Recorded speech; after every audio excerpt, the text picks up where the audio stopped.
Hello guys, कसे आहात सगळे? स्वागत आहे तुमचं सर्वांचं आपल्या या लाडक्या यूट्यूब चॅनलवर. मित्रांनो, जर तुम्ही आपल्या चॅनलवर नवीन असाल आणि अजूनही सबस्क्राईब केलं नसेल तर सगळ्यात आधी चॅनलला सबस्क्राईब करा आणि हो, बेल आयकन दाबायला विसरू नका, जेणेकरून आपल्या आवडत्या मालिकेचे असेच नवनवीन धमाकेदार आणि सविस्तर अपडेट्स तुम्हाला सर्वात आधी पाहायला मिळतील. मित्रांनो, आजचा आपला हा व्हिडिओ खूपच जास्त स्पेशल आणि भावनिक तसेच अंगावर अक्षरशः काटा आणणारा असा असणार आहे. कारण लपंडाव मालिकेच्या आजच्या भागात जो काही थरार, जे काही भावनिक प्रसंग, जे काही भयंकर कटकारस्थानं आपल्याला पाहायला मिळणार आहे, त्याने प्रेक्षकांच्या काळजाचा ठोका चुकवला आहे. एकीकडे कबीर आणि त्याच्या माईंचा भावनिक संवाद, तेजस्विनीला कळालेलं कबीरचं मोठं सत्य, आणि दुसरीकडे मनस्विनीचा अत्यंत क्रूर, भयानक आणि हिंस्र असा चेहरा. हे सगळं आज आपण या व्हिडिओमध्ये अगदी सविस्तरपणे पाहणार आहोत. त्यामुळे तुम्ही हा व्हिडिओ अजिबात स्किप न करता शेवटपर्यंत नक्की पहा. चला तर मग अजिबात वेळ न वाया घालवता आपण आजच्या या महा एपिसोडच्या प्रवासाला सुरुवात करूया. मित्रांनो, आजच्या भागाची सुरुवात होते ती एका अत्यंत धक्कादायक आणि परमोच्च बिंदूवरून. आपण पाहिलं होतं की कबीर अखेर तेजस्विनीपर्यंत पोहोचला आहे, पण तिथे पोहोचल्यावर कबीरला जो सर्वात मोठा धक्का बसतो तो म्हणजे तिथे तेजस्विनीसोबत उभी असलेली मा. कबीरसमोर त्याची मा उभी असते आणि ती अत्यंत शांतपणे कबीरला विचारते, कसा वाटला कबीर माझा हा लपंडाव? हे वाक्य ऐकताच कबीरच्या पायाखालची जमीनच सरकते. कबीरला काही सुचत नसतं. त्याला इतका मोठा धक्का बसलेला असतो की ज्या माला आपण आपल्या प्रत्येक प्लॅनमध्ये सामावून घेतलं होतं, तीच मा इथं तेजस्विनीसोबत काय करत आहे? तो अत्यंत गोंधळलेल्या अवस्थेत माला विचारू लागतो, मा, म्हणजे हे सगळं तुम्हाला आधीपासूनच माहीत होतं? तेजस्विनी आंटी जिवंत आहे हे सत्य तुम्ही माझ्यापासून लपवून ठेवलं? त्यावर मा अत्यंत गंभीरपणे कबीरला उत्तर देते. ती म्हणते, हो कबीर, मला हे सगळं आधीपासूनच माहीत होतं. किंबहुना हा सगळा लपंडाव मीच रचला होता. मा पुढे अत्यंत भावनिक होऊन सांगते की हे बघ कबीर, माझी हा असा खोटा लपंडाव खेळण्याची, तुमच्यापासून गोष्टी लपवण्याची कधीही इच्छा नव्हती, पण परिस्थितीने मला तसं करायला भाग पाडलं. तेजस्विनीचा जीव वाचवण्यासाठी मला हा कठोर निर्णय घ्यावाच लागला. कबीरला मात्र माचा खूप जास्त राग आलेला असतो. तो जाब विचारत म्हणतो की मा, माझ्यापासून हे सगळं तू का लपवलंस? तुला तर चांगलंच माहीत होतं ना की आपण दोघं एकाच टीममध्ये आहोत, आपलं ध्येय एकच आहे, आपण सखीला न्याय मिळवून देण्यासाठी लढतोय. मग माझ्यापासून हे सत्य लपवण्याची काय गरज होती? तेव्हा मा कबीरला भूतकाळामध्ये घेऊन जाते. मित्रांनो, तुम्हाला आठवत असेल ज्यावेळी कबीरने माला विचारलं होतं की तू एवढ्या सकाळी सकाळी रोज कुठे जातोस? मला नक्कीच कळत नाहीये. तेव्हा माने त्याला उत्तर देणं टाळलं होतं. तिने सांगितलं होतं की कबीर, मी आता तुला हे उत्तर देणं महत्त्वाचं समजत नाही, त्यामुळे मी तुला काही सांगू शकत नाही. आज मा कबीरला त्या प्रश्नांचं उत्तर देते. ती सांगते की ती रोज सकाळी तेजस्विनीच्या उपचारांसाठी आणि तिला भेटण्यासाठीच इथे येत होती. मा पुढे कबीरला आठवण करून देते की ज्यावेळी त्यांना कळालं होतं की तेजस्विनीला एका अत्यंत खोल दरीमध्ये ढकललं गेलं आहे, तेव्हा कबीरने पूर्णपणे आशा सोडली होती. कबीरने स्वतः माला समजावलं होतं की मा, ती दरी इतकी खोल आहे की त्यातून कोणीही जिवंत वर येऊ शकत नाही. तेजस्विनी आंटी आता या जगामध्ये नाही आहेत. पण तेव्हा माने हार मानली नव्हती. मा म्हणाली होती की कबीर, जरी 99% शक्यता असली की ती जिवंत नाही, तरी माझा तो उरलेला 1% विश्वास मला सांगतोय की माझी तेजस्विनी कुठे ना कुठेतरी जिवंत आहे. आणि मित्रांनो, याच 1% विश्वासावर माने तेजस्विनीला शोधून काढलं होतं. कबीरने हे सगळं ऐकून अक्षरशः थक्क होतो. तो आश्चर्याने माला विचारतो, मा, म्हणजे तू फक्त त्या 1%च्या विश्वासावर तेजस्विनी आंटींना त्या मृत्यूच्या दाढेतून, त्या खोल दरीतून शोधून काढलंस? मा अत्यंत अभिमानाने आणि समाधानाने होकार देते. ती सांगते, हो कबीर, मला आतून वाटत होतं की ती जिवंत आहे, आणि जेव्हा ती मला सापडली तेव्हा ती मृत्यूशी झुंज देत होती. त्या दिवसापासून मी गुपचूप तिच्यावर उपचार करत आहे, रोज तिची काळजी घेत आहे, पण मी कोणालाही, अगदी तुलाही याची भनक लागून दिली नाही की तेजस्विनी कामत अजून जिवंत आहे. कारण जर हे सत्य मनस्विनीपर्यंत पोहोचलं असतं तर तिने तेजस्विनीला पुन्हा मारण्याचा प्रयत्न केला असता. हे ऐकून कबीरचा मावळी राग पूर्णपणे निवळतो. त्याला माबद्दल प्रचंड आदर वाटू लागतो. तो अत्यंत भावनिक होऊन म्हणतो, मा, तुम्ही खरोखरच ग्रेट आहात. मला स्वतःवर लाज वाटते की मी तो 1% विश्वास ठेवू शकलो नाही. पण तुम्ही जे केलं ते अफाट आहे. मा हसून म्हणते, कबीर, हे माझं कर्तव्य होतं. जर मी तेजस्विनीला शोधलं नसतं तर मी माझ्या मनाला कधीच माफ करू शकले नसते. या अत्यंत भावनिक संवादादरम्यान एक मोठा गैरसमज दूर होण्याची वेळ येते. मा सतत कबीरला कबीर नावाने हाक मारत असते, पण तेजस्विनीला तर तो कान्हा म्हणूनच माहीत असतो. तेजस्विनी गोंधळते आणि ती मला विचारते, मा, तू याला कबीर का म्हणतेस? हा तर आपला कान्हा आहे ना. तेव्हा मा तेजस्विनीला सत्य सांगते की हे बघ तेजस्विनी, हा कान्हा नाही आहे, हा कबीर आहे. कबीरही पुढे येतो आणि तो तेजस्विनीला आपली खरी ओळख सांगतो. तो म्हणतो, हो आंटी, मी कबीर आहे. मी दत्तात्रयचा मुलगा आहे. मित्रांनो, हे नाव ऐकताच तेजस्विनीला खूप मोठा सुखद धक्का बसतो. तिला कळतं की हा कबीर दुसराच तिसरा कोणी नसून तिच्या खास मैत्रिणीचा आणि तिच्या भाऊजींचा मुलगा आहे. आणि त्याहूनही मोठी गोष्ट म्हणजे तो सखीचा बालमित्र आहे.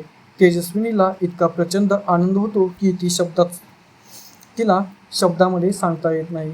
ती धावत जाऊन कबीरच्या जवळ जाते, अत्यंत प्रेमाने त्याच्या गालाला स्पर्श करते, त्याचे हात कुरवाळते आणि डोळ्यांतून आनंद अश्रू धारत म्हणते, खरंच तू माझ्या मैत्रिणीचा मुलगा आहेस, माझा कबीर. नशीब बघ ना, माझ्या सखीला तू मिळाला आहेस. तुम्ही दोघं लहानपणी भातुकलीच्या खेळात नवरा बायको म्हणून खेळायचाच, कायम एकत्र राहायचाच आणि आज खऱ्या आयुष्यातही तुम्ही दोघं एकमेकांचे जोडीदार बनला आहात. माझ्या सखीने खरंच खूप मोठं नशीब काढले की तिला तिच्या आयुष्यात तिचा बालपणीचा मित्र मिळाला. तेजस्विनीचा हा आईचा आनंद पाहून कोणाच्याही डोळ्यामध्ये पाणी येईल. पण मित्रांनो, मालिकेचा खरा थरार इथेच थांबत नाही.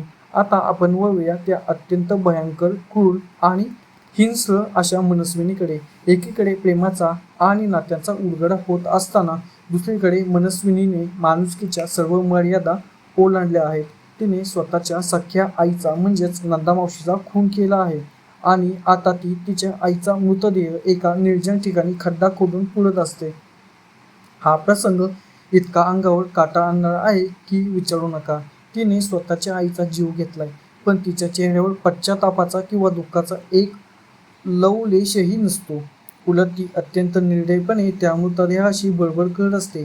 ती खड्डा खणून झाल्यावर म्हणते, आई, आता तू फक्त वरती जायचंस आणि तेही एकदम निवांत. तुला खूप पैशाची हाव होती ना, तुला खूप प्रॉपर्टीचा मोह होता ना, आता बघ सगळं काही कसं शांत झालंय. आता कसलीही हाव न ठेवता तिथे खड्ड्यामध्ये निवांत झोप. मनस्विनीचा तो वेडेपणा इथेच थांबत नाही. ती त्या मृतदेहावर हसत असते. ती स्वतःशीच बोलते, मला चांगलंच माहीत होतं की तुला मला मारायचं होतं आणि तेही फक्त या प्रॉपर्टीसाठी. मला वाटलं होतं की कदाचित तुला माहिती असेल तेजस्विनी कुठे लपून बसले, म्हणूनच तू मला इथे आणलंस. पण नाही, तुझा हेतूच वाईट होता. तुला माझा काटा काढायचा होता आणि बघ, त्याच वाईट हेतूमुळे आज तुझा जीव गेला. मनस्विनीला खात्री पटलेली असते की जर तेजस्विनी खरोखर जिवंत असती तर या नंदाबाईची कधीच पैशांसाठी तिची माहिती विकली असते. त्यामुळे आता मनस्विनीला वाटतं की तेजस्विनी नक्कीच मेलेली आहे आणि आपल्या मार्गातला हा नंदाबाईचा अडसळी आता कायमचा दूर झाला आहे. ती अत्यंत कुत्सितपणे हसून म्हणते, काय मिळालं तुला हे सगळं करून? सुख मिळालं की बदला मिळाला?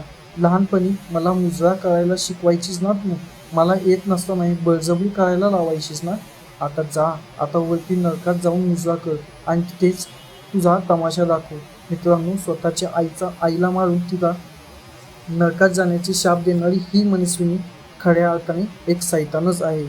ती मोठ्या गर्वाने घोषित करते की या मनस्विनीच्या वाटेत आता कोणीही येऊ शकत नाही. माझ्यापासून आता मरण देखील लांब पडलं, समजलं. मनस्विनीचा हा क्रूर आणि अमानुष चेहरा पाहून प्रेक्षकांच्या मनात तिच्याबद्दल राग आणखीनच वाढत जातो. इकडे पुन्हा आपण तेजस्विनी आणि कबीरकडे वळूया. कबीरला तेजस्विनीचा तो आनंद पाहून कुठेतरी आतून अपराधी वाटू लागतं, कारण तेजस्विनीला कबीरबद्दल फक्त चांगलंच माहीत असतं. पण कबीर स्वतःचा खरा हेतू सांगायला सुरुवात करतो.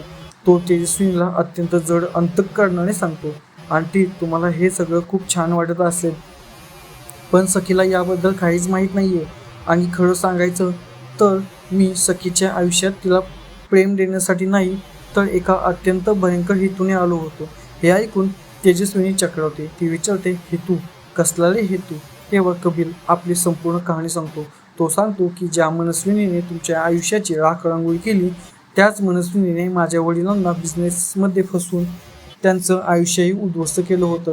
सुरुवातीला मला वाटलं होतं की सखी ही त्या मनस्विनीची मुलगी आहे आणि म्हणूनच मनस्विनीचा सूड घेण्यासाठी, तिला त्रास देण्यासाठी मी सखीच्या आयुष्यामध्ये प्रवेश केला होता. मला सखीला बर्बाद करायचं होतं. पण नंतर जेव्हा मला सत्य समजलं की सखी ही मनस्विनीची नाही, तर तुमचीच म्हणजेच तेजस्विनी कामतची मुलगी आहे, तेव्हा माझा सूड घेण्याचा मार्ग बदलला. कारण सखीचा जीव घेण्यात किंवा तिला त्रास देण्यात आता काहीच अर्थ नव्हता. सखी निर्दोष होती. आता मला फक्त आणि फक्त त्या मनस्विनीला संपवायचं आहे. कबीरचा हा भूतकाळ ऐकून तेजस्विनीला खूप मोठा धक्का बसतो. एका आईच्या काळजात धस्स होतं. तिला सखीची खूप काळजी वाटू लागते. अरे देवा, हा मुलगा माझ्या मुलीच्या आयुष्यात सूड घेण्यासाठी आला होता. मग पुढे सखी यासोबत खरोखरच आनंदी राहू शकेल का, हा प्रश्न तेजस्विनीच्या मनामध्ये काहील माजवतो. ती खूप विचारामध्ये पडते. कबीर तिला समजवण्याचा प्रयत्न करतो आणि म्हणतो, आंटी मी तुम्हाला वचन देतो की मनस्विनीचं ते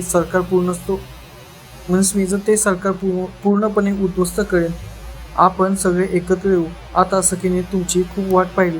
ती सतत तुमचा फोटो उराशी कवटाळून रडत असते. मला असं वाटतं की आता वेळ आली आहे, तुम्ही सखीसमोर जायला हवं, सखीला कळवायला हवं की तिची आई अजून जिवंत आहे. पण मित्रांनो, इथे तेजस्विनी एक अत्यंत धक्कादायक आणि हृदय पिटाळून टाकणारा निर्णय घेते. ती सखीला भेटण्यास स्पष्टपणे नकार देते.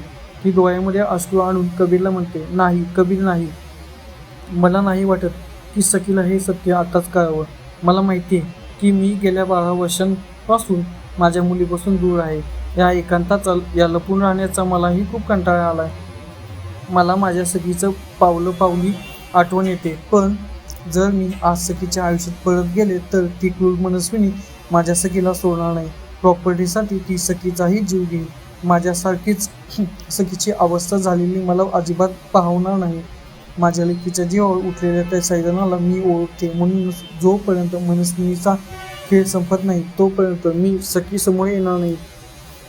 तेजस्विनीचा हा निर्णय ऐकून कबीर आणि मा दोघेही स्तब्ध होतात. एका आई आपल्या मुलीच्या सुरक्षेसाठी किती मोठा त्याग करू शकते, याचं एक ज्वलंत उदाहरण होतं. मा कबीरला समजावते की कबीर, जर तुला तुझं प्रेम आणि सखीची आई तिला परत मिळवून द्यायची असेल, तर तुला मनस्विनीचा कायमचा बंदोबस्त करावाच लागेल. कबीरही अत्यंत गूढ सांगतो की मी मनस्विनीचं सरकार पाडण्याचं पूर्ण तयारी केली आहे. आता लवकरच तिचे सगळे प्लॅन धुळीस मिळवतील आणि तिचा खरा चेहरा जगासमोर येईल. आता मालिकेच्या पुढील भागाचा प्रोमो आणखीनच रहस्यमय आहे. मित्रांनो, प्रोमोमध्ये आपल्याला पाहायला मिळतं की कबीर त्याच्या रूममध्ये स्वतःची बॅग चेक करत असतो. त्या बॅगेमध्ये त्याचे आणि त्याच्या वडिलांचे काही जुने फोटो असतात, जे सखीपासून लपवून ठेवलेले असतात. कबीर ते फोटो पाहत असतानाच अचानक सखी रूममध्ये येते. तिच्या चाहुलीने कबीर घाबरतो आणि त्याच्या हातातून एक फोटो खाली जमिनीवर पडतो. सखी लगेचच तो फोटो उचलायला खाली वागते. कबीरच्या खालचा काळजाचा ठोका चुकतो. त्याला वाटतं की आता सगळं सत्य सखीसमोर येणार. पण सखी जेव्हा तो फोटो उचलते तेव्हा तो फोटो राधाकृष्णाचा असतो. कारण कबीरने अत्यंत चपळाईने स्वतःचे तो फॅमिली फोटो लपवलेला असतो. पण मित्रांनो, सखी खरोखरच तो फोटो पाहणार नाही का? तिला कबीरच्या बालमित्राचं सत्य कधी समजेल आणि मनस्विनी नंदामावशीच्या खुनातून सहज सुटेल का? हे सगळे प्रश्न आता प्रेक्षकांच्या मनामध्ये निर्माण झाले आहेत. हे सगळं जाणून घेण्यासाठी मालिकेचा उद्याचा भाग पाहणं अत्यंत रंजक ठरणार आहे. तुम्हाला आजचा हा सविस्तर रिव्ह्यू कसा वाटला हे मला खाली कमेंट बॉक्समध्ये नक्की सांगा. तेजस्विनीचा निर्णय तुम्हाला योग्य वाटतो का आणि मनस्विनीच्या क्रूरबद्दलचं तुमचं मत काय आहे हेही नक्की शेअर करा. जर तुम्हाला हा व्हिडिओ आवडला असेल तर व्हिडिओला लाईक करायला अजिबात विसरू नका. तुमच्या मित्रपरिवारासोबत व्हिडिओ शेअर करा आणि अशाच नवनवीन आणि सविस्तर अपडेट्स सर्वात आधी पाहण्यासाठी आपल्या चॅनलला लगेच सबस्क्राईब करा. भेटूया पुढच्या व्हिडिओमध्ये. तोपर्यंत स्वतःची काळजी घ्या. Thanks for watching. Bye bye.